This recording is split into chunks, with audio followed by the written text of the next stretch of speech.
Hi, Pete Wadgent here from Next Level Wealth. Now, as a long-suffering Spurs fan, I've spent quite a lot of time down in Wembley in London over the past year or two as the White Hart Lane Stadium is being demolished and rebuilt.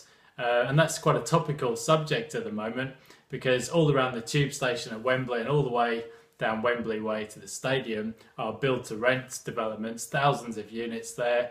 It's one of the biggest in London. Other areas, places like Croydon and Stratford and Greenwich and Barking and Dagenham and so on. So it's still a relatively young sector in Britain, but rapidly growing. And in the prevailing economic climate in Australia with the politics of envy, I think this is going to be a real buzzword over the next few weeks and months, build to rent. So Labour looking to take incentives away from private landlords and gift them to big institutions, super funds influenced by unions, and also other corporate landlords. So build to rent has got some benefits, particularly for young professionals and families seeking security of tenure. They might get a 3-year lease locked in.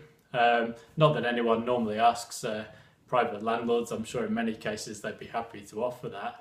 But there are some downsides to build to rent too. So a first issue is a lack of diversity of product.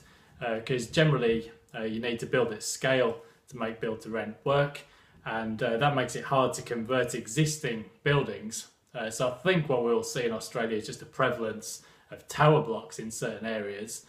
So a second issue is upkeep, because ultimately institutions are not altruistic. They want to maximise their return on investment, so they're incentivised to skimp on maintenance, and we have seen this in the past few years already in London, so issues of busted locks and break-ins and thefts, and even at the extreme end of the scale, instances of damp and vermin infestation and so on.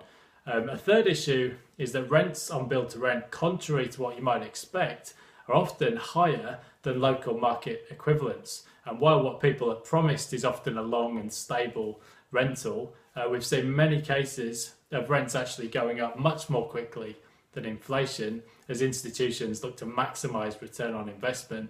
And a fourth issue is that tenants can simply become a number instead of a real person or family. So they start to get stock replies or boilerplate responses to their maintenance issues or other complaints.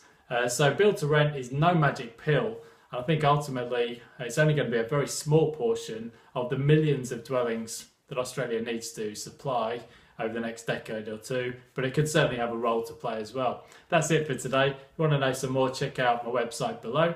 It's go nextlevelwealth.com.au. Cheers.